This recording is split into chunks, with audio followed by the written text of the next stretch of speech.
dipenuhi Roh Kudus atau dipenuhi roh setan atau iblis. Yohanes pasal yang ke-20 ayat yang ke-22 sampai yang ke-23.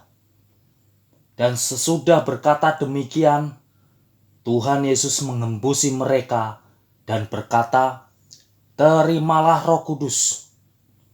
Jikalau kamu mengampuni dosa orang, dosanya diampuni. Jikalau kamu menyatakan dosa orang tetap ada, dosanya tetap ada." Seseorang yang percaya kepada Tuhan Yesus sebagai Tuhan dan Allah dan setia melakukan ajarannya di kitab Injil, maka orang itu akan menerima Roh Kudus dari Tuhan Yesus. Jika seseorang sudah menerima Roh Kudus, maka hidupnya dipimpin oleh Roh Kudus.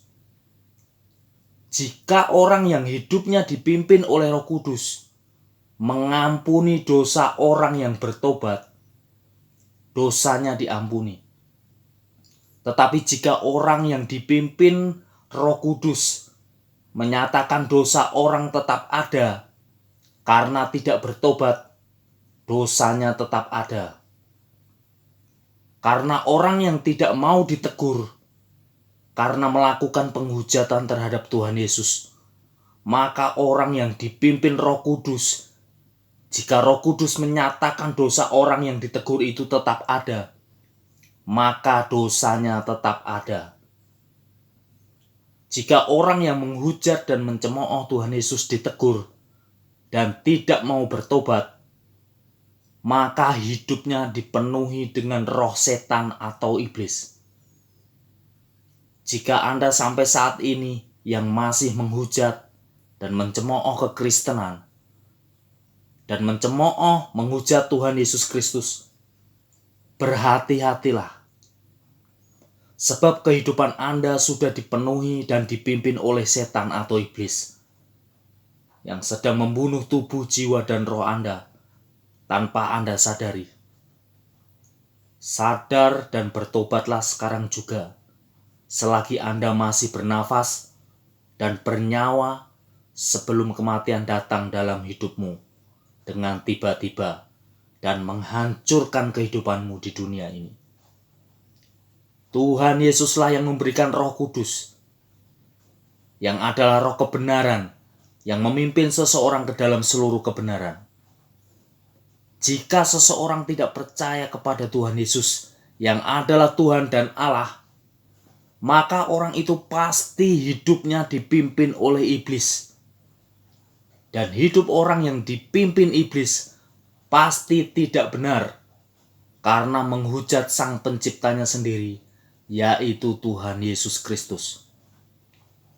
Tanda orang tidak mengenal Allah, mereka mengolok-olok, menghina Sang Penciptanya sendiri, yaitu Tuhan Yesus Kristus, yang adalah Allah yang sebenarnya. Jika Anda adalah orang yang selalu menghina dan mengolok-olok Tuhan Yesus yang adalah Allah yang menjadi manusia, dan Anda tidak percaya bahwa Tuhan Yesus Kristus adalah Allah yang sebenarnya, maka Anda tidak mengenal Allah yang Anda kenal. Yang Anda kenal adalah iblis yang memimpin hidup Anda menuju kematian Anda. Dipenuhi Roh Kudus berarti kita harus percaya kepada Tuhan Yesus Kristus yang adalah Allah yang sebenarnya. Tetapi jika kita tidak percaya kepada Tuhan Yesus Kristus yang adalah Allah yang sebenarnya, maka hidup kita akan dipenuhi roh setan atau iblis.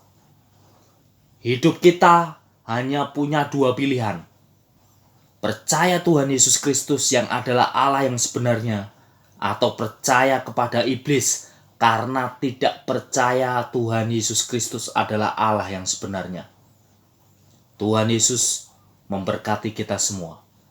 Amin.